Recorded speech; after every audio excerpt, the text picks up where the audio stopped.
Hello and welcome to today's podcast. I am Mosten Guthrie, your host, and today I have to tell you, I was just telling my guest for today how excited I am for this interview because this is the information so many of you have been asking me for. It all boils down to, is it time for a LinkedIn makeover? And I have the guest who's the absolute correct person to answer this for you. She is the author of LinkedIn Profile Optimization for Dummies. Even if you don't think you're a dummy, this is going to be the one for you. So I want to thank you for joining me today, Donna Serdula. Thank you so much. Oh, Susan, thank you so much for having me. This is, I was just telling you when your assistant reached out to me with the idea of this interview, I jumped on it so fast because this is honestly one of the top topics I am asked about, both when I'm speaking and just from people when they reach out to me. And, you know, I think it's an interesting thing. You and I just were talking about the fact most of my listeners are attorneys and dispute resolution professionals. And for some reason, the world of LinkedIn, social media is a little scary for them or a little just foreign. But you posit that pretty much anybody who's in a professional, place needs to be on LinkedIn. So why is that? LinkedIn is so much more than just a professional network. If people think of it as, oh, it's like a Facebook, but for adults or business people. And it is, but it is also this amazing database. It's a database of professionals for professionals. And what's in that database is your old-fashioned calling card, business card, virtual persona, whatever you want to call it. But people use LinkedIn to learn more about you. And now, especially now, coming out of the pandemic and work from home and not being able to go to these networking events and go to meetings in person, people are hungry. They want to know, who are they working with? Who are they meeting with? Who is that person on the other end of the phone or the Zoom call? And they're checking you out. And more often than not, it's your LinkedIn profile that's popping up. I mean, yeah, they can visit your website, they can look at a bio, but they want to know what you yourself created and how you are putting yourself out there. And so it's that LinkedIn profile that they're looking at. And you have this amazing control over how others perceive you. And so don't waste this amazing opportunity.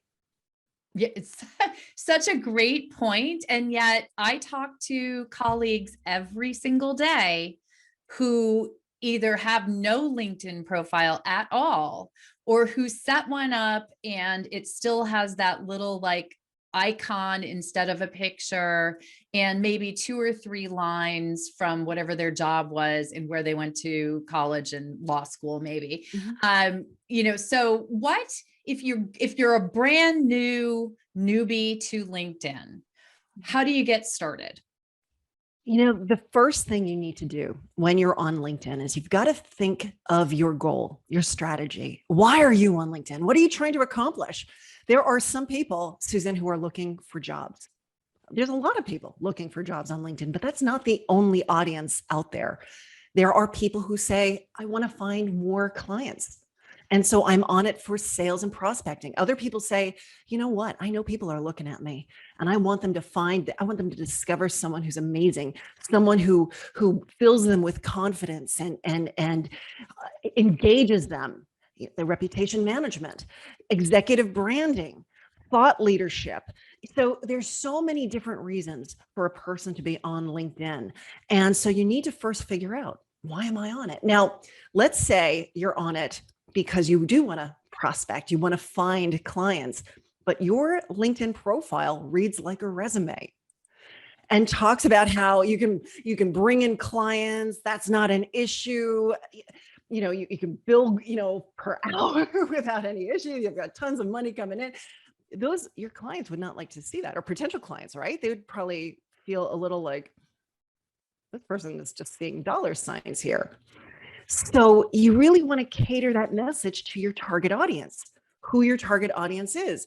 If you're on it for job search, maybe your target audience is recruiters and hiring managers and partners and whatnot. But if your target audience is bringing clients in, helping them, wanting to really show them how you can help them and mediate and work with them and resolve their issues, totally different message. Yeah, I think that's a great point. And that's one of the things about LinkedIn that I think many people don't understand is there is sort of a portion of LinkedIn that gives your cred, right? It gives your street cred. It gives who you are, where you went to school, and what you've done.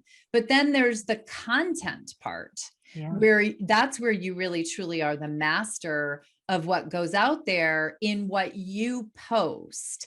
And I think that's where people also get a little nervous or just feel a little daunted, like, well, what the heck do I put out there? Yeah. What do I write? What do I say? And I will tell you this, Susan, I started my business back in 2009. And back then it was not that much different as it is today, believe it or not. I know so many years have passed, but it doesn't matter who you are. It doesn't matter if you're a high performer. It doesn't matter if you're a great leader. It doesn't matter if you are, an amazing business owner. It's always tough to write about yourself. It's just so hard. And this is where the rubber meets the road. You have to write about yourself on your LinkedIn profile. And what do you say? Well, you know what? Here's the thing. Again, you need to look at your goal. Why are you on it? You need to look at your target audience. What do they need to know about you? What's important to them? And then you want to think about the profile itself. You have a headline, you have an about section, and then you have your experiences that go back in time. In addition to that, you also have your volunteer experiences and you have your accomplishments. That could be patents or publications. It could be courses that you've taken. So there's a whole bunch of things buried at the very, very, very bottom that very few people even know are there. But it's through this profile that you want to start to tell your story catered to your target audience. And then once you have a really strong foundation of a profile, at that point, that's when you want to build your network. And then you want to start to post and join and engage in the conversation that's taking place on the LinkedIn feed. Well, that's a great breakdown of how to approach it. And I really like that sort of methodical, like start here, move through building out sort of that resume portion, and then move into the posting. And it's funny because for many professionals, especially it seems my colleagues, it's so hard to write about yourself because it feels like bragging. It feels like you're saying, look at me, aren't I wonderful? And in fact, that is a hurdle to get over, but there are ways to post that can make that, make it less feel like bragging and more feel like gratitude for opportunities, perhaps.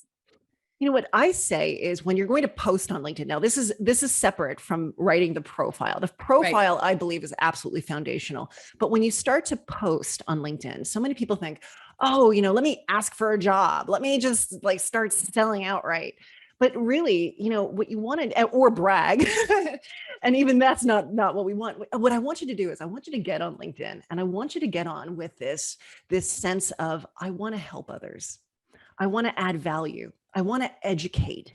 I want to inspire. And when you go on with that mindset and not that mindset of, I want to find leads, I want to find jobs, I want to find opportunities. If you sort of distance yourself from that I need mentality and pivot it to that, how can I give? How can I educate? How can I inspire? How can I add value? When you start to give, that's when, believe it or not, that's when opportunity starts to really bloom. Yeah, it's that universal proposition that what you put out comes back to you tenfold.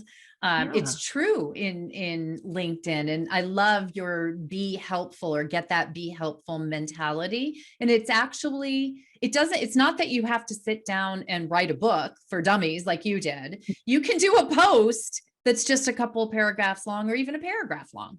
Or a sentence or two. I mean, it could be really, really quick. And, I always say, Susan, when you're going to start getting active on LinkedIn, don't even worry about posting. Don't worry about it. That's not the first thing. First, know your goal, start to optimize, start to build your network. And then all I want you guys to do is just, now here's a huge tip, Susan, huge tip coming right here. Guys, write this down. Drum roll. This is important. And it might, to some people it might be like a no brainer, but it really isn't. Make sure you have LinkedIn on your phone. Download the mobile app. Download that mobile app. It's the easiest way of accessing LinkedIn. So many people say to me, I just can't, I never find the time. I can't do it when I'm working. I don't want to do it when I'm home. And I say, wait, how are you accessing LinkedIn? I'm getting onto my browser. I'm opening up my laptop. I'm firing it up. No, you don't have to. Put it on your phone. Get that app. And this is what I want you to do. Once you have it on your app, just scroll through the home feed. Just scroll through that LinkedIn feed and see what people in your network are posting and engage with it. Like, comment, and maybe if it's really something fabulous, share it with your network. You don't have to create any content. Just engage with the content that's out there. And then this is what I call just putting your foot in the pool, just a little dip, but it gets you used to seeing and engaging and understanding what's important, what gets people interested, how other people are engaging. Once you do that for a little while, before you know it, it's going to be crazy. You're just going to be going about your day and you go, wait, that would be something I could post on LinkedIn. You do start thinking that. You start to think like that. And once you have that moment, that is when, okay, you're ready. You're ready to post. And it's a beautiful thing. And it may be an article that you found on just surfing around the internet. You may have found a great article that you want to post. You may have a thought of a great quote, something that inspires you. You may have read a book that you want to talk about. It could be any of these things. But once you have it, you want to then sit down. You can do it on your app if you want to, on the mobile app, or maybe you want to sit down and do it on the desktop experience. Either way works, but put it in there. 3 hashtags. Some people do 20. 20 is not great, but if you can get 3 good hashtags, that will make sure that a lot of people see it, more people than just your network, and post it. And then wait and see. People are going to start looking and responding and commenting. And when a person comments, Susan, reply to that comment. Very, very important. I agree. There are 2 things there that I want to ask about a little more in depth. So that first is the hashtags, because I think hashtags perplex people sometimes. Yeah. And you mentioned 3, which is, I know, on LinkedIn sort of algorithm thing. Can you dive a little deeper into hashtags, how to find them, what they should be, et cetera? I wish there was a directory of hashtags. It doesn't exactly exist, but what you want to do is think in terms of your target audience and what is interesting to them. What hashtags may they be following? It could be hashtag innovation. It could be hashtag business development. It could be hashtag law, hashtag mediation. It just depends. Hashtag divorce. It could be all of those things, or maybe it's something different, but you want to think in terms of where your target audience may be. And then you want to think in terms of what would summarize in just some bold words, what summarizes the content that you're producing. So for me, it might be personal branding, hashtag personal branding, hashtag marketing.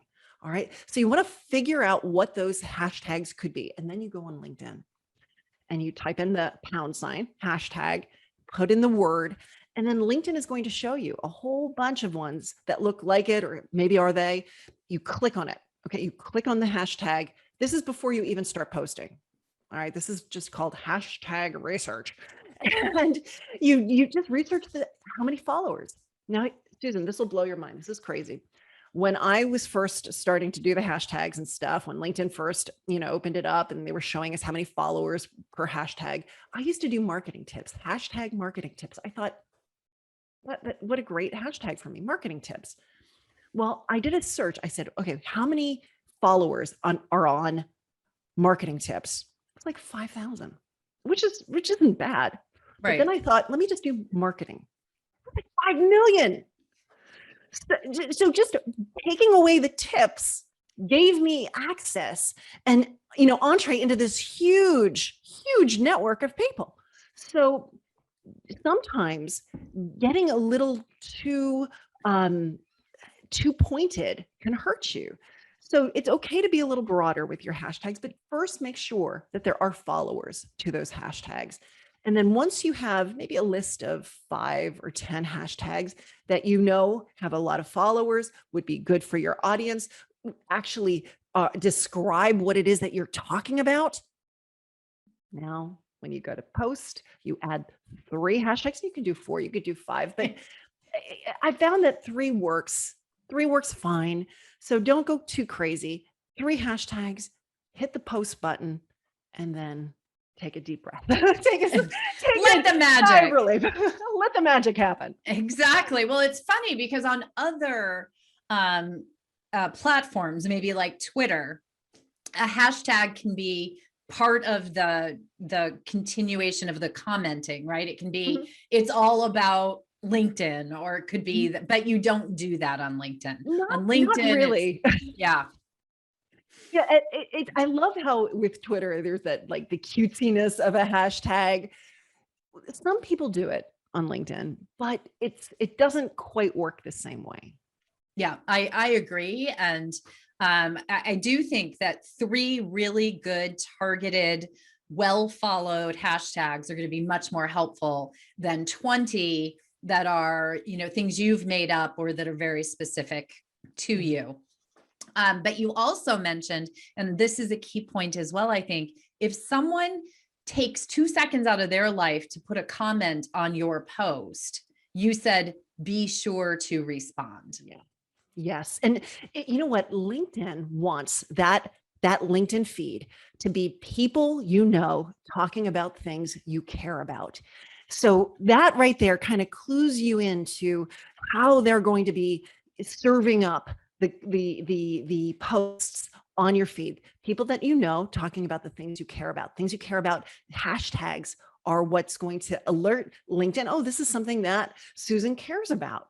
So that's very important. But again, it's the idea of conversation. They want conversations taking place. They want their homepage to be sticky. They want people to stay there and be a part and engage. So how can we help LinkedIn do these things? Well, we do really good quality content, making sure that we're engaging with people on their posts as well as our own. And then when they do comment, we reply, we respond, and we have that conversation. Before you know it, if you're doing that, you're going to find that a lot of people are looking at your content. And there's that drip feed marketing that sort of takes place, that top of the awareness. You're there, you're in front of people's face. They know you, they see you, they want to do business with you. Yeah. I mean, I've met people, one of my best friends, Gabrielle Hartley, who's another family law attorney. She posted about her book 2 years ago that was coming out, and I liked the title of it. So I reached out to her, and she's now one of my best friends, so you never know. Yeah. I mean, it can change your practice very rapidly and grow and expand your network like you can't believe. But I do want to, you made a good point, because you don't jump to the posting. You really need to get your profile down first. So let's dive in on a couple of points there, because I have some questions. One, the picture. Can we talk about the picture? Picture is something that it's 2021 and it's still hard for people. But yes, all right. So just a couple points, right? One, if you can get a professionally taken headshot, get a professionally taken headshot. It's worth it. From this century or this decade? Within the last 3 years is what I always say. The last 3 years, that's what you want to be aiming for. You always, and when you flashed your phone, because I think you're thinking the same thing I am, which is don't be so zoomed out that we can see your elbows or your knees or, oh my goodness, your toes. when you're looking on, when a person is looking at your profile or even looking at the post that you're broadcasting on LinkedIn, that little circular image is so tiny. We want your face to be the one that fills it up, not just, this distant image. So definitely zoom in, make it just your head, smile, look friendly, look happy, look well-adjusted. Don't look like a melting mess, right? Yeah. People want to they want to look serious, but serious looks kind of angry sometimes. Right. So, definitely, smile, look friendly, get a professional to take the picture. And I actually, if anyone in your audience is like, oh gosh, I have to get a professionally taken photo, I don't know where to even start. There is this great website. It's called headshotcrew.com. I'm not affiliated with them, but I send all of my clients there. It's this database of photographers who went through the Peter Hurley course on photography and headshots.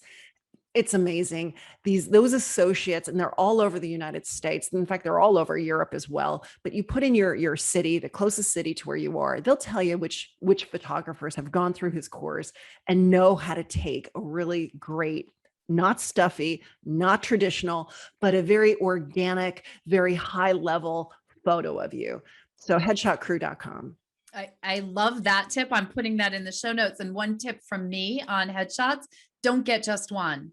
Get a bunch of them, because if you're posting, you're not going to want to post the same picture of yourself over. I'm so sick of the one headshot I have.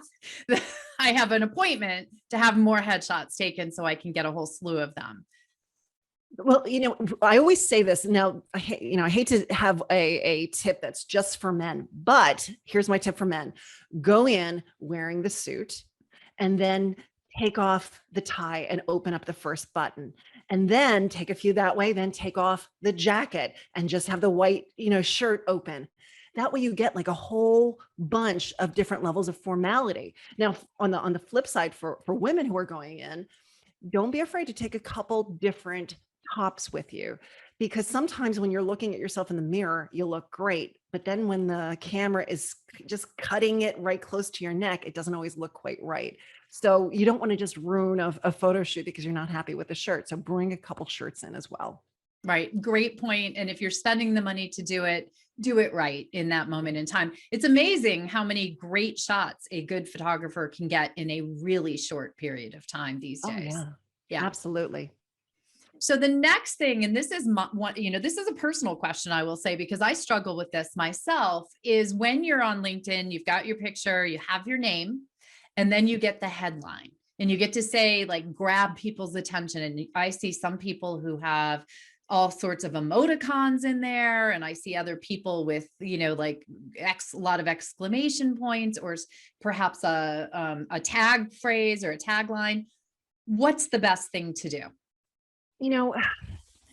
At one time it was, and you still see it when you go to your My Network to start to accept invitations. Have you noticed, like, every single sales professional is like, I help business owners achieve more leads or more happy clients. And it's like, oh gosh, I'm sort of moving away from this whole concept of a benefit statement, because I think it brands people a little too salesy to the obnoxious degree, and we don't want that.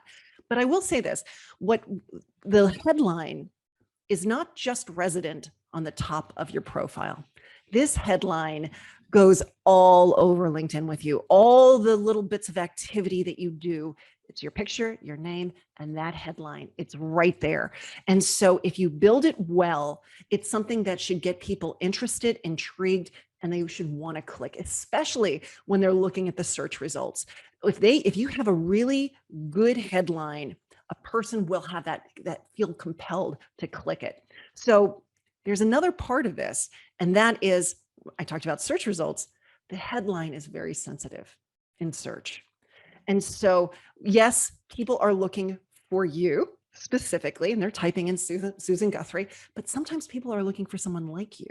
And that's right. That's where lead gen actually starts to take place, right? So if a person is looking for someone like you, what words might they be putting into the LinkedIn search engine? And if you can figure out what those words are, you want to infuse those words, those keywords, into your headline. And by doing that, you're going to find that you turn up higher in search, and you're going to, and if it's a well thought out, interesting, engaging headline, you're going to get more hits to your profile. And when you get more views to your profile, that's when opportunity starts to take place. So you have 120 characters. It's not a lot. If you do it on your phone, you actually have a few more characters. Believe it or not, it's very strange. But at any rate, you want to infuse it with keywords. And then I like to say at the very end, put the benefit statement. Don't start with a benefit statement, end with a benefit statement if you feel so inclined. But really figure out what those big major keywords are. Choose a separator. You don't have to use an emoji. You could use a check mark. You can use a star or a square or even a pipe, one of those just a long line to separate. But if you can put in enough in there, you will find, like I said before, you'll turn up higher in search. You're going to get more views to your profile and more opportunity. I do have a tool. It's a free online tool on my website. It's called the LinkedIn Headline Generator. And I got a developer to create this for me. It's a really awesome little app, but you go in and it asks just a couple questions. You just put in just tag a couple keywords, and it'll spit out a beautifully optimized, formatted headline that you can copy and paste directly into your profile. Ah, well, I wish I'd known about that. I'm going to go try that out because I change my headline all the time because I can never quite figure out how to optimize it. So thank you. I'll put a link to that. And in fact, you have a lot of free benefits and assistance for people with their LinkedIn profile on your website. I know there's a couple of other free, go ahead and explain that. I think that's probably easier. So the LinkedIn Headline Generator, I think, is the most popular. The other one that's very, very popular is my formatter, my text formatter. And so when you're on LinkedIn, people oftentimes will call me, how do I bold text? How do I underline text? How do I italicize text? You just can't do it on LinkedIn. With LinkedIn, it's just straight input text, but we can fool LinkedIn by using Unicode. And so it's faux text. It's not real text. So we can bold things, but here's the thing, Susan, this is something that everyone needs to recognize. It's two things. One, if you bold mediator and you put it into your profile, a person who's searching for mediator wouldn't find it because it's not a one-to-one. So it looks bold, but the word is not mediator. It's just a bunch of characters that look like MED. So you don't want to do huge chunks of text. You don't want to do a lot of your keywords because it's not going to help in the optimization arena. The other thing is, if a person is using a screen reader, maybe they're blind, and so they need a screen reader. The screen reader will not read that as mediator. It'll be like, it'll say the characters, 4, 5, 8, 1, 2, 1. And so we need to think in terms of that as well. So I say, use the text formatter, but use it gently, use it to catch a person's eye, as a heading, but don't go too deep. Don't do too much. Yeah, it's a great point. And but I do like that idea because I struggle sometimes with wanting a word in a post to pop out. So I love that idea. So I know that there are people listening. I talk to my listeners and followers all the time. I know there are people listening who think, well, yeah, this all sounds great, but I don't have the time, the energy, or enough know-how to do this thing on LinkedIn, although I acknowledge I need to. And in fact, you help people with that as well. Yeah, we do. So I started my business in 2009, and we have written LinkedIn profiles for over 6,000 executives, professionals, and entrepreneurs from around the world. And it's so hard to write about yourself. It's just so hard. And so call us up and we can help you. We can tell that story. We'll talk to you. We'll listen to you. We'll really understand who is your target audience? What are you trying to get out of LinkedIn? What do they need to know about you? And then we're going to craft not just a beautifully written LinkedIn profile, but one that is organically optimized. So it's not obnoxious. It's not redundant. It's not repetitive, but it's just organically enriched with the right keywords. So you're going to get found for the right opportunities. I love that. And they can actually access and reach out to you through your website. Is that correct? Mhm. Yeah, it's LinkedIn-makeover.com or LinkedIn-makeover.com. And I do some crazy things, Susan. I'm kind of weird in this regard. I have my phone number, like every little place on my website. You go, you can call me up. I'm a real person and I welcome phone calls. I answer my phone. This is important. This is a person's online reputation. So I have to show that I'm committed, and I do that through answering my phone. I also have my rates right there on the website. You can see exactly what it's going to cost. What are our services? What do they look like? What's entailed? What are the deliverables, and what the cost is? So you can find everything you want just by visiting our website. Well, and it's such a wonderful service because so many, especially lawyers, dispute resolution professionals, this is a new place for them, as you said earlier, sort of to dip their toe in. They can do it with you holding their hand and help them get started. It's like a launch service. I love the idea. And I truly appreciate your coming here and sharing all of this wisdom. Goes well beyond what I know about LinkedIn. And I'm going to be inputting some of these tips and tools and hitting that the headline generator as well on your website, Donna. So one last time, how can people get in touch with you? Sure, well, certainly they can look me up on LinkedIn if they'd like to. By the way, you have 35,000 plus followers on LinkedIn. So I do. I've been on it since 2005. So I've been on it for a very long time. And I really do love it. It's a fabulous, fabulous network with so much opportunity, but so many ways of helping others. And I really do. I love it. But you can find me on LinkedIn. You can go visit my website, linkedin-makeover.com, or you can even pick up the phone and call me. My phone number is all over the place. well, Donna, I thank you so much for taking the time today to create this episode with me. I know you're going to help a lot of my listeners, and I know they're going to be reaching out to speak to you. So tell Donna when you talk to her, when you call her on the phone, that you heard about her from Learn to Mediate Online and Susan Guthrie. And again, thank you so much, Donna. Oh, thank you so much.